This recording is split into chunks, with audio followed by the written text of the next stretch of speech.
ഇന്ന് കണ്ണൂർ ജില്ലയിൽ നിന്നും UDF നേതൃത്വത്തിലുള്ള മലയോര സമരയാത്ര ആരംഭിക്കുക. ഈ യാത്ര പ്രഖ്യാപിക്കുമ്പോൾ ഇതിലെ ഒന്നാമത്തെ ആവശ്യം നിർദ്ദിഷ്ട വനനിയമം പിൻവലിക്കുക എന്നതായിരുന്നു.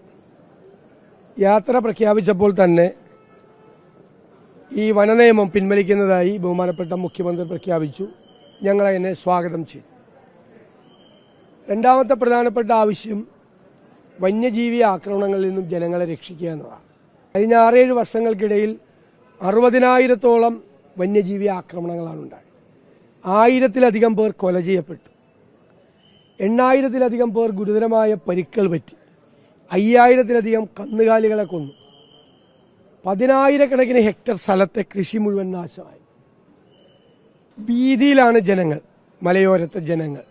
തിരുവനന്തപുരം വരെ ഒരു പ്രദേശത്ത് 4-5 കടുവകൾ ഒരുമിച്ചിറങ്ങാണ്. കുട്ടികളെ സ്കൂളിൽ വിടാൻ പറ്റുന്നില്ല.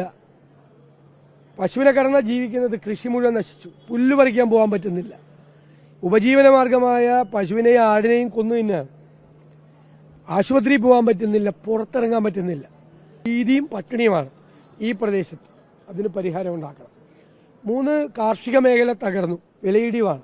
വളത്തിന് വില കൂടി, അതുപോലെ കീടനാശിനികൾക്ക് വില കൂടി, കാർഷിക ഉൽപ്പന്നങ്ങൾക്ക് വിലയിടിഞ്ഞു. ഒരു സപ്പോർട്ടും ഇല്ല.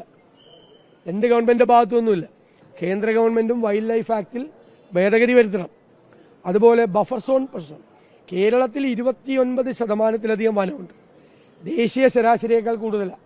ആ വനം സംരക്ഷിക്കണം. ഞങ്ങൾക്കൊരു തർക്കമില്ല. പക്ഷെ വീണ്ടും ജനസാന്ദ്രതയുള്ള പ്രദേശങ്ങൾ റിസർവ് ഫോറസ്റ്റായി നോട്ടിഫൈ ചെയ്യാണ്. ജനങ്ങളെ വീണ്ടും പ്രയാസപ്പെടുത്തുകയാണ്. അതിൽ നിന്ന് പിന്മാറണം. അപ്പോൾ സാധാരണ രാഷ്ട്രീയ ജാഥകൾ നടത്തുന്നതിൽ നിന്ന് വ്യത്യസ്തമായി ഒരു പ്രദേശത്തെ, ഒരു മേഖലയിൽ ജീവിക്കുന്ന, കുറ്റിയറ്റുപോയിക്കൊണ്ടിരിക്കുന്ന ഒരു വംശത്തെ ചേർത്ത് നിർത്തുന്ന, ഒരു ജനപദത്തെ ചേർത്ത് നിർത്തുന്നതിന് വേണ്ടിയിട്ടുള്ള യാത്രയാണ് മലയോര സമര യാത്ര. ഇതിനെല്ലാവരുടെയും പിന്തുണ ഞാൻ അഭ്യർത്ഥിക്കും.